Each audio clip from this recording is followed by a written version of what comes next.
So, in today's video I will finally introduce you to synthetic biology, which is a very interesting buzzword that is going around today, and is a very nice approach to engineering biological systems. So, note that we are trying to systematically engineer biological systems. So, you want to predictably engineer biological systems. So, in today's lecture I will overview some of the concepts, what are the different synthetic biology parts that people have made. So, these are akin to the logic gates or circuits that electrical engineers make. So, can we make reliable parts? Can we make modules building on these parts? Can we combine modules together, and what are all the challenges involved in all of these, right. So, these are some of the concepts I will try and overview today. So, what is synthetic biology? A reasonable description, it is a bottom up synthesis of a biological system. How is it different from genetic engineering? Way of changing the existing system. Well, you still stick in new components and so on in genetic engineering as well. You're not synthesizing it from its component parts. In the sense? In genetic engineering, you have a cell and you're adding something. It's more of like. No, I can integrate a gene. No, I can take a new gene and stick it into a cell. That's in a way synthetic biology, in a way genetic engineering. The key idea about synthetic biology is that you try to be a lot more rational here, right? Meaning you expect that this is what's going to happen, and the key idea here is, can you make it more like engineering, right? So, in engineering you understand that if I stick in this module into this circuit, this is how it's going to work, in say electrical engineering or something. So, can you bring biology to that level of understanding, right? And people usually quote Feynman here, who said something like, what I cannot create, I cannot understand, right. So, another very key aspect is in some sense understanding those design principles we were just talking about. So, what are the design principles of biological systems, or how do you design biological systems that can have specific function, right, things like that.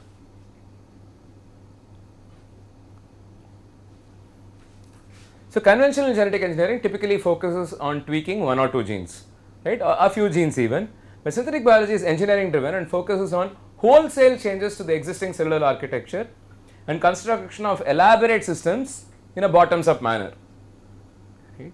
And the idea is that new designs can be radically different, they do not need to mimic existing biology, right? They do not have to stay true to that, and they can potentially be designed to be more robust than systems fashioned by evolution, because anything fashioned by evolution, while undoubtedly very robust and so on, often has some artifacts because of its trajectory, right. There is some history associated with the system, right. And an important goal of synthetic biology is to uncover the design principles as we were just discussing, right. So, can we rationally design circuits that are very robust, that can exhibit a specific function and like oscillation or adaptation or a switch like behavior and so on in a reproducible, reliable fashion. And the important thing is that it has to work when you stick it into a system. So, this is always a challenging part. You build something in vitro, it works, right. What happens when you take it in vivo? When you implement it within a cell, does it work or not? So, the hallmark of modern technology is basically reliable engineering of many component systems, right. So, if you look at a system like this or a laptop or so on, there are like thousands of small components, but you know how they can be reliably composed to work together, right. In biology, this composition is the toughest part. You can't compose things. When you take A and B and put together, you never see A plus B. You will see either A square plus B square or A minus B something, not even linear, right. So, it is always going to be some really complex synergy or antagonism that happens when you put two things together, because there are so many ways in which they can interact. There are so many molecules, so many proteins and so on. And the synthetic biology challenges, will the apparent complexity of living systems permit biological engineers to develop such electrical engineering like capabilities, right, where I know I take this module, take this oscillator, take this, I can make a pump that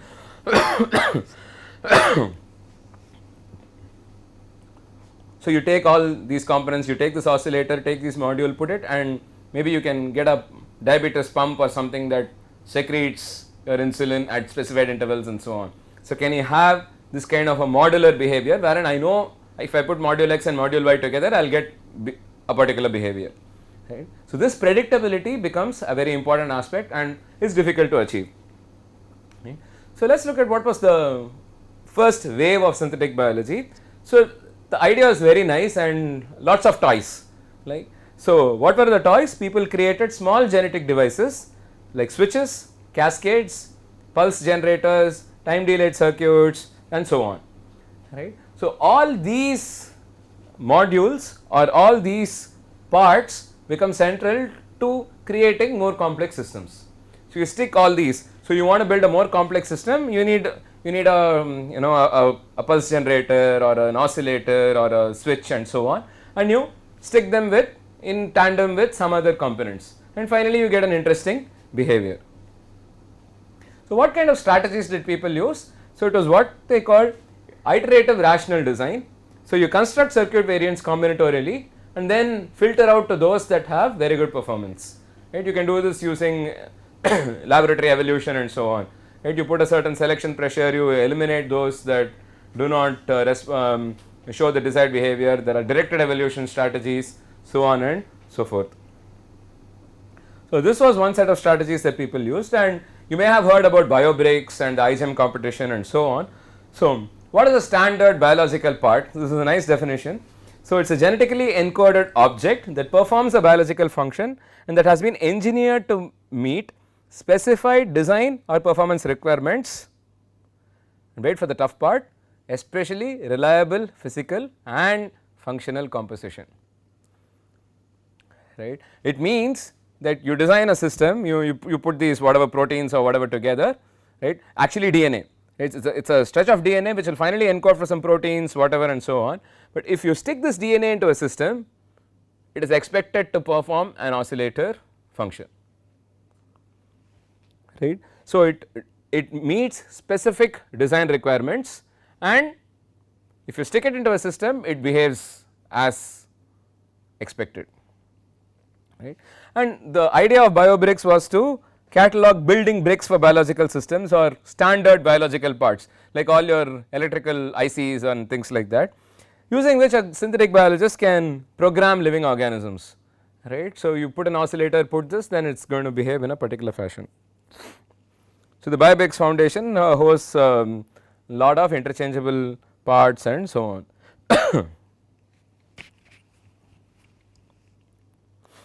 So, then there were a lot of modules that were built. So, there were some transcriptionally based modules. For example, this module is dependent on arabinose and so on. So, if arabinose is present, it will behave in a particular way, there will be a GFP that is triggered, and there is some, it also interacts with the LACI gene and so on and so forth, right. And they found some oscillation in fluorescence. So, this particular transcriptionally controlled system exhibits oscillations as you see in the bottom, right. So, there are people who have built a relaxation oscillator with fine tuned oscillatory dynamics, and it is not sufficient if you build oscillators, are they fast and are they tunable. Okay, by tuning we mean that you can change the amplitude or frequency especially, right. Can you change the frequency of the oscillations or even the amplitude, you want to tune the circuit to respond in a particular fashion, right. There are translational modules where there are ribozymes or riboswitches. So, ribozymes are basically RNA molecules that can act as enzymes. So, RNA can fold into nice loops and so on, and there are regions of RNA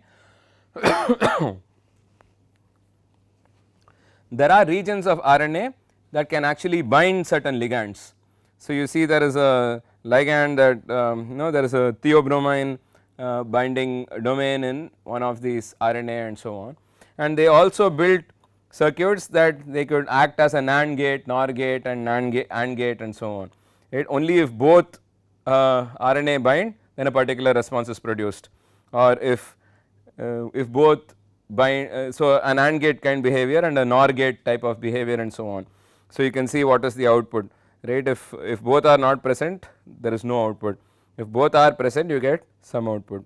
Even in these you need to get 0 output, but this is obviously not a digital gate, it is a little analog. So, these are low values which are essentially the equivalent of off, and this is a high value the equivalent of on, right. So, and this uses various biology concepts such as siRNA and RNA aptamers, and you can also integrate multiple signals, right. So, the NAND gate integrates 2 signals and then knots them, NOR gate adds 2 signals and then knots them, AND gate just multiplies 2 signals in some sense.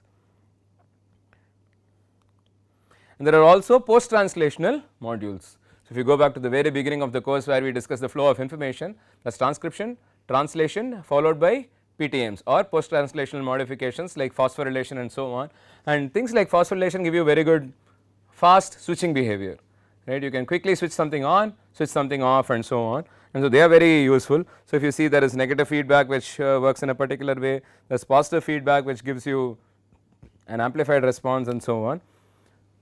So, they designed very nice receptors that like this which can give you interesting behavior. So, they had an orthogonal ribosome RNA pair, mRNA pair that could encode for even synthetic amino acids, right, not just the 20 amino acids. There are even very interesting studies that have been done which use a different translation machinery. So, no longer 3 base codons, but 4 base codons, right, which have a which can potentially be an orthogonal translation machinery in an organism, right. And another very interesting concept is that of synthetic protein scaffolds, right. So, this is especially useful in say polymerization reactions and so on, or in any pathway wherein you have, let us say you have A, E1 makes it B, E2 makes it C, right. So, the idea here is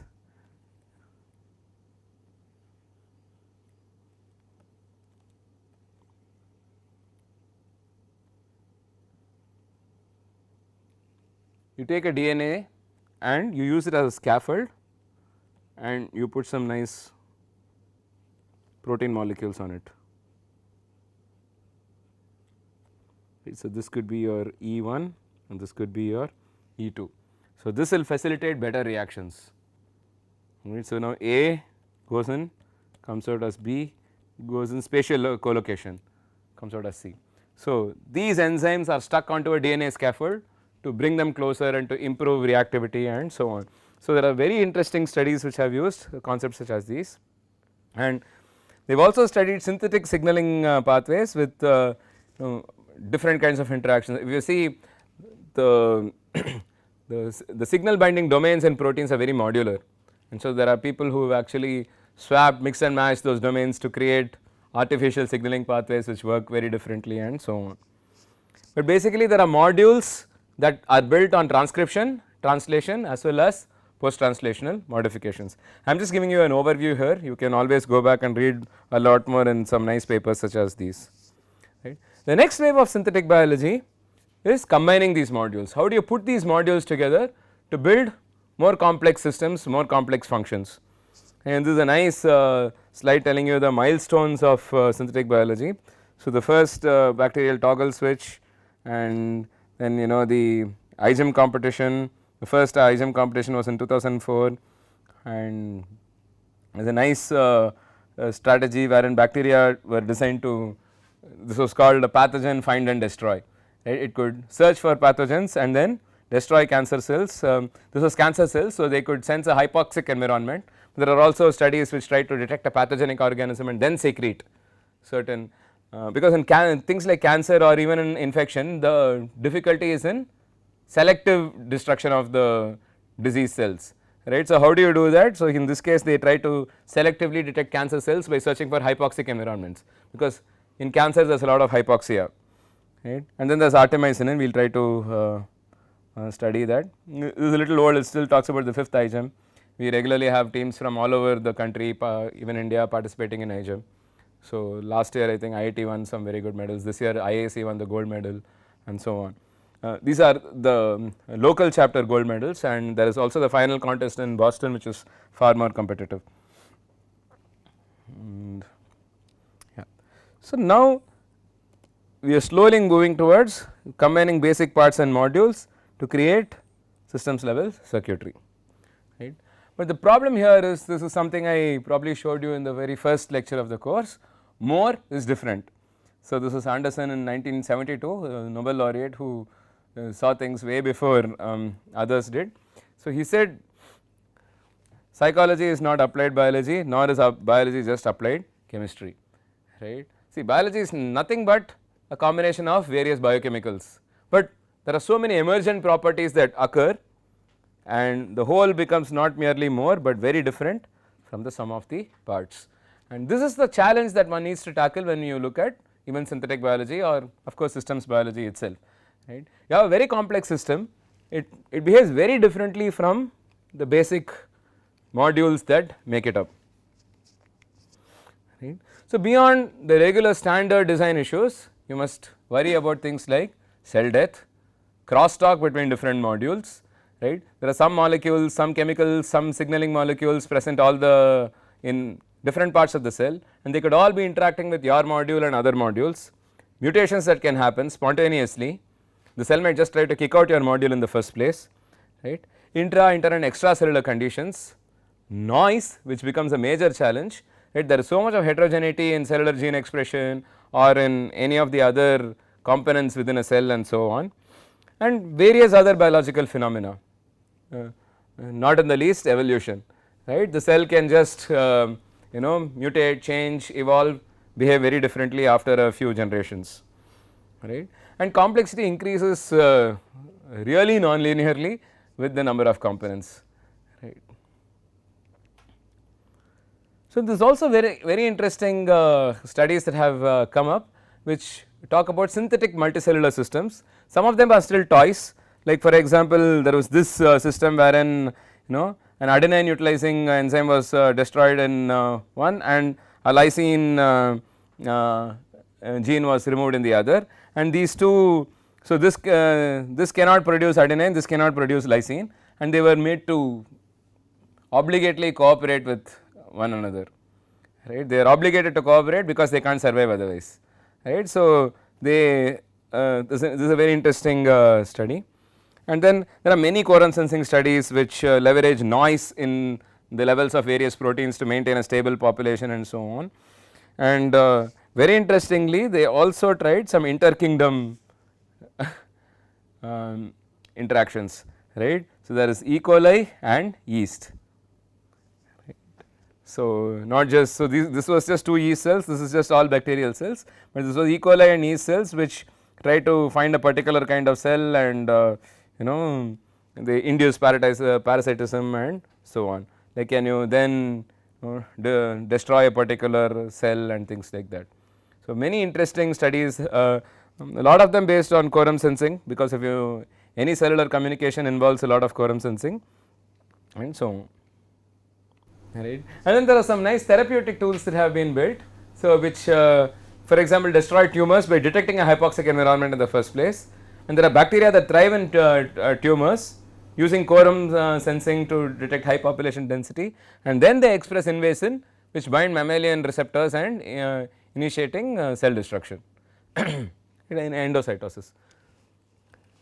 Right. So, there are some very interesting applications of synthetic biology. Another classic metabolic engineering application is how they stuck this pathway from artemisinin from Artemisia annua, a particular tree, to produce artemisinic acid.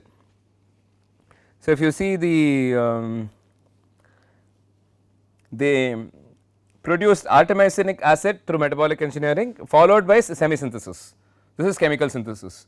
So, they could not make artemisinin directly, but they found a way to actually make artemisinic acid by integrating these genes from Artemisia annua into Saccharomyces cerevisiae, followed by chemical synthesis of artemisinin, and this is a very important anti-malarial drug. But I have recently heard that this has not been a very stable system, right. Although this engineering was successful in the beginning, but there are some issues when you try to scale it and so on. So, there are always challenges that we need to worry about. And the other very interesting aspect is how do you design minimal systems or minimal genomes, right. This is one interesting direction for synthetic biology, because if you want to engineer an E. coli or a Saccharomyces cerevisiae cell, you already have to live with all its existing complexity. An E. coli cell already has 4000 genes, and into which you are integrating your one new module, and it has to integrate with interact with all those 4000 genes and still survive and so on, right. So, could you build a minimal genome, right? Could you build a minimal genome with say 300 genes or 400 genes?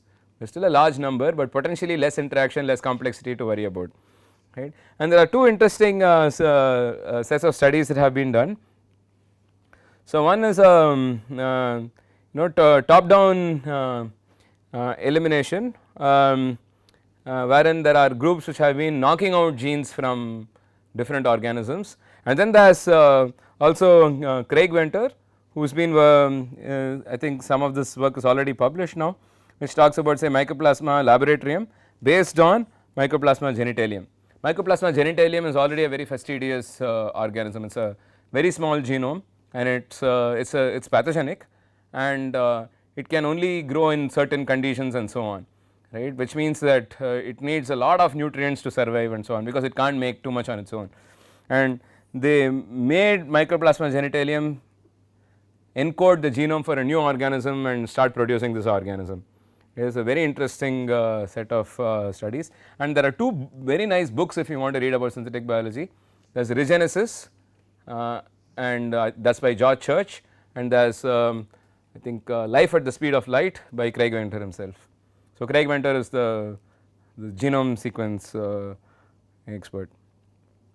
So, and there are also groups that are trying to do bottom up forward engineering. So, how do you put up a minimal cell wall, how do you just integrate some basic protein synthesis machinery, or can you have synthetic vesicles and so on. And there is also the other, synthetic biology is becoming an ocean now. So, there are courses on synthetic biology, I can't do much justice to synthetic biology in a lecture, right. But the other interesting concept is that of cell free synthetic biology. So, can you have essentially in vitro synthetic biology, you do not have the full cell, but you have a circuit that just operates within a test tube literally. Minimal genome, so so we are eliminating some of the genes, I think. So the redundant robustness will go away, but yeah, so robustness will go away. In fact, they also found that the ATP maintenance energy also went up and so on. So the organism becomes much more fastidious, much more fragile, and it needs more pampering to survive literally. And there are many interesting research problems and challenges, as you would expect in a nascent and young field. So, the major challenges that limit engineering of biology arise from A, complexity, very difficult to handle, and still the characterization of the systems is insufficient, it has even synthetic systems, and there is so much of inherent heterogeneity, right. So, if you try to stick a system in or even look at a single gene, in a population that gene will have a curve, a distribution of expression, not a just nice spike, right. So, because of these complexities it becomes very challenging to model such systems, and of course evolution itself, right. The system will just evolve to a different state or reject the changes that you are putting in and so on, right. So, importantly, models which consider system level effects and crosstalk between parts will aid in building better devices. So, in fact, this is something that some of the folks in my lab are working on, like how can you consider what is known as retroactivity, right. So, you have a system, you integrate it into another system, there is retroactivity, right. The fact that you have integrated into the system has a pull on the other system, which basically causes a different behavior, right, not the desired behavior. You have an oscillation initially, but you stick it in the system, the oscillation dies down. But there are some systems that seem to be inherently resistant to this kind of retroactivity and so on, right. So, how do you standardize? The goal is this, right. In fact, if you see any of the synthetic biology columns or magazines and popular science articles, the idea is they will say that you just sit on a computer, you key in some genome sequence, you then order it and you get an organism that can do something cool, right. So, we are far from that, but that is the eventual thing that we want to work towards. And how do you reliably compose or combine these standard biological parts? So, the bio bricks and so on, and very importantly what kind of context can it work in, right. So, you build an oscillator, you stick it into one cell, it works beautifully, you stick it into another cell, it does not work at all, right. So, depending upon the context the behavior might vary. right. Then noise is another major factor, right, and noise arises from several sources. It could be environmental variations, generic fluctuation in gene expression, what stage of the cell cycle the cell is in, maybe there are some metabolite concentrations which are massively influencing it, and mutation, evolution and so on. And one can counter noise. So, there are systems, there are places where noise is an advantage, right. For bacteria that are resistant, noise is a great advantage, right. So, you have 100 bacteria each expressing different levels of a particular protein protecting it from antibiotics.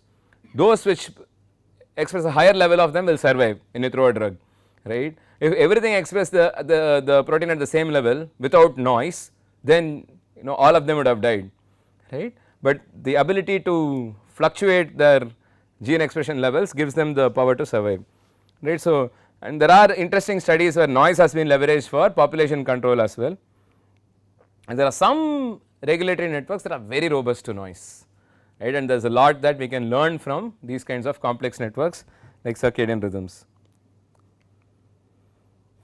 And then there are epigenetics, maybe we should not go into that too much because we have not done a lot of biology in this course, but there are many heritable changes that pass on from generation that propagate without changing the underlying DNA, right. So, maybe there is a methylation of DNA which passes on, right.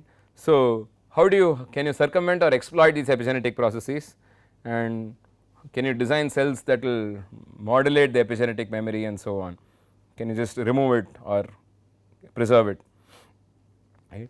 And computational analysis, this is why we are talking about synthetic biology in this course, right. A lot of background work for synthetic biology comes from computational and systems biology, right. How do you model these systems? So, like ensemble modeling or like sampling the parameter space and topology space to identify reliable circuits and so on. So, we can still construct reasonably good models of single circuits, you can also analyze their robustness and you can make reasonably good predictions, but how do you handle very large systems, right. If you wanted to make a 7 node oscillator, there is no way you can exhaustively sample. So, if you are talking about a 7 node oscillator, you are talking about something like 3 to the 49 circuits or something like that, right, and that is some astronomical number, right, and you can never sample that space. So, how do you go about constructing such circuits? Many interesting challenges, right, and how do we model crosstalk between signaling, regulatory and metabolic pathways? This becomes another major challenge. So, we will talk about some of these when we wrap up the course. Can we build modular plug and play models? This is like the final aim of synthetic biology, right. You want to just have modules, have biobricks, have DNA sequences, cut paste, it all works beautifully, right. And there are some very ambitious ideas such as genetic engineering of living cells and executable biology, right, wherein you basically use a high level engineering language like your all the electrical engineers use, right. There are many interesting design languages that electrical engineers use to design systems and so on, right. Can you do something like that? And safety remains a big question mark, right. So, there are concerns, valid concerns, less paranoia, but I think scientists are still working actively to resolve these. There are many challenges, but there are many advances as well. So, I will not go into these, but there are very interesting things that people have been doing in the areas of safety. Lastly, some open problems. You have an in vitro system, you have an in silico system. What happens when you stick it in vivo? Can you handle retroactivity, right? Or can you design adaptable or evolvable systems, right? Or so, see classic systems level engineering practices, can you apply them all in biology like modularity, component testing, standards, interfaces, parts library, computer aided design, right? You want to apply all of them in biology, but it is very challenging because biological systems are unique. Why unique? Highly nonlinear, lots of noise, lots of robustness, evolution and heterogeneity and so on. And of course, more is different, right? You add two things together, you get something completely different. And but one needs to explore new computational methods to try and design robust systems in the first place, right? If you design a robust oscillator that is also non-retroactive, it is going to likely be a very good synthetic biology module that you can reliably stick into a complex system, right? And as Tom Knight said, the goal is to finally tame biology as an engineering discipline, right. So, biology is still not a truly an engineering discipline because there is so much, how much of it is art and how much of it is science, right. So, any genetic engineering or synthetic biology experiment becomes quite an art rather than a systematic, you integrate this with this, it just works, right. So, that is where it would become a science, but that is where all the excitement is. Okay. And hopefully that is where we will see the third wave of synthetic biology, wherein we see mostly some interesting success stories which combine all these modules, complex cell communications, complex circuitry to solve real life engineering problems. So, this was like a quick introduction to synthetic biology. So, in this very brief introduction to synthetic biology, I hope you have had a feel for what are the kind of parts that people have built so far and how some modules have also been built and how one can try and combine these modules to build circuits that perform desirably. So, the dream is to have a computer aided design of biological systems wherein you decide that I want a functionality X and I figure out what is the DNA corresponding to that functionality X and generate the DNA sequence, stick it into an organism and it works perfectly. Although we are still a long way away from that, we have been making very interesting progress towards that, and the very interesting papers that I showed you today discuss many of these interesting studies. So, from the next video onwards, we will look at some advanced topics beginning with this very interesting concept called ensemble modeling.